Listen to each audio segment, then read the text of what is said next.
few news stories I thought were interesting. Firefox has a password manager included, like an awful lot of browsers, and now they've changed their encryption routine. They were using Triple Dash, which is really old, although not particularly unsafe. The only problem with Triple Dash is it takes more compute than necessary. But anyway, now they've upgraded to AES, and so one thing that Catalin Campanu, a famous journalist, said about this is that it will probably stop a current generation of info stealers. Info stealers are one of the major attacks. After somebody gets you to click on a link or run an attached file and they get some ability to execute code on your machine, they typically run an info stealer, which just steals all the useful information off your machine, cryptocurrency, secret keys, passwords, and other things. And since Firefox is using symmetric encryption, the key has to be available somewhere. So I don't think this is actually any more intrinsically secure than the old system, but it probably means that the old software to harvest the keys will no longer work and it has to be updated. Now, so apparently Chinese robots were advertised briefly at Walmart, although they said they've been taken off the website. And this is pretty interesting. Humanoid robots, something we've been seeing in science fiction forever. Tesla has made one that it doesn't seem to sell very well. It doesn't seem to be very popular. I don't think it's really safe enough to use yet, that sort of thing.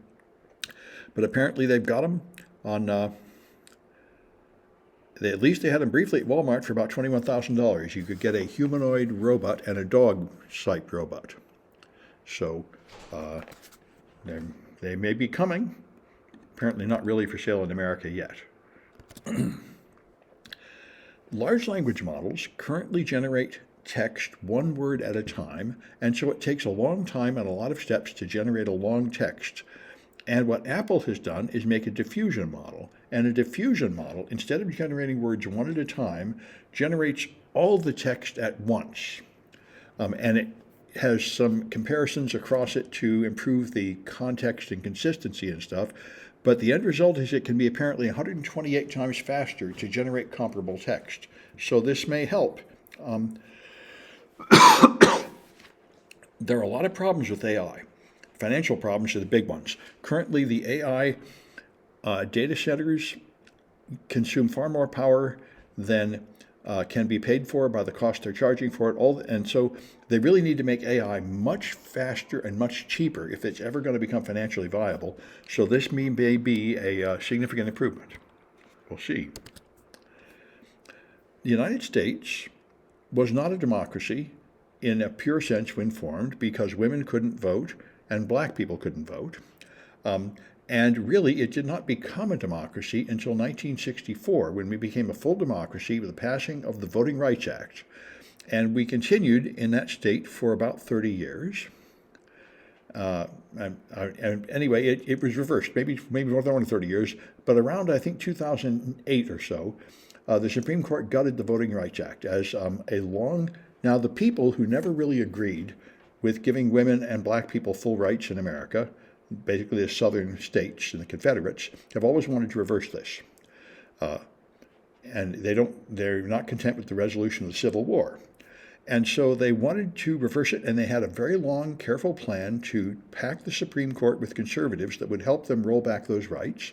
And they did, removing most of the provisions of the Voting Rights Act that stopped the southern states from excluding black people from voting. And now they're prepared to have complete the job now. So America is already a failing democracy.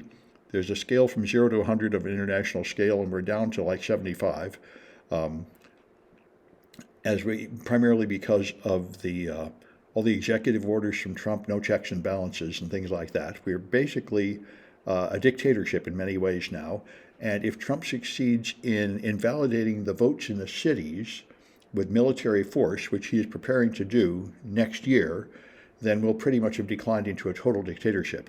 Anyway, the Supreme Court appears inclined to remove the last vestige of the Voting Rights Act.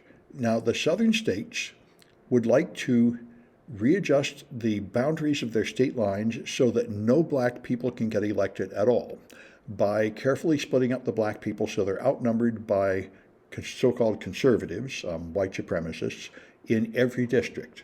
And they would love to do that, and they used to do that, but they've been blocked by the Voting Rights Act. And the Supreme Court is expected this term to declare that you cannot consider race when punishing people for drawing boundaries. And if that's true, then they will be able to completely wash out and eliminate the black vote. So we'll see, but I don't expect anything good out of the Supreme Court. They seem to be completely corrupt, completely bought and paid for by conservative billionaires, and they just do anything that the far right wants. Salesforce is an interesting company. They have a huge tower in San Francisco. They contribute a lot to San Francisco city government. And until recently, Mark Benioff, the CEO of Salesforce, was considered a liberal, one of the very few billionaire liberals. And he seems to have reversed his position. He recently went on a podcast. He stopped complaining about Trump. He now thinks the name Trump is good. He even said he welcomes Trump bringing in National Guards to militarize San Francisco to enforce the law. Because there aren't enough San Francisco cops, in his opinion.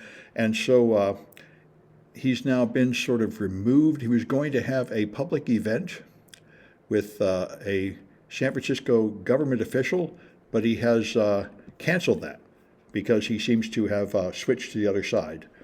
And really, it's rare. Soros is the other billionaire I know of who's actually a liberal. In general, billionaires are conservative, and under Trump, they're now far right, ultra conservative.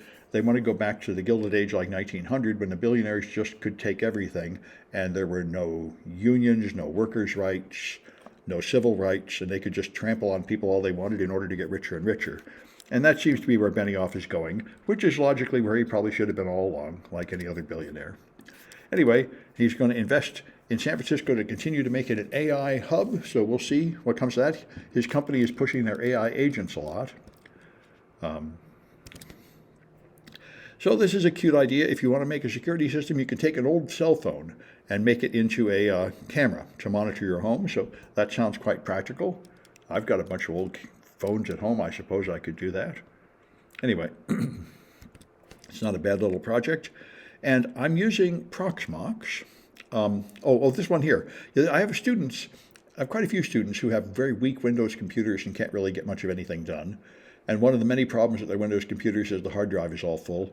And this guy says there is a utility that will actually help you find the big stuff and clean it off your hard drive, a free Windows utility called WizTree.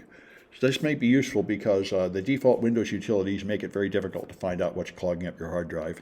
That would help quite a lot. And I'm using Proxmox to make a private cloud. It's very nice.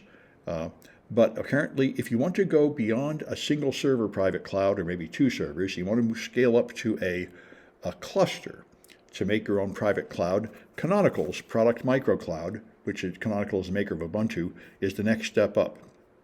So it's an interesting thing to know about. The reason very many people are interested in this is because Broadcom bought VMware. VMware ESXi was the standard for making your own cloud, but they amplified the price by a factor of 10. So many people are looking for alternatives. And Proxmox is free, and this is also free. So it's good for, small business and education and groups like that have very little money. Anyway, I'll stop this.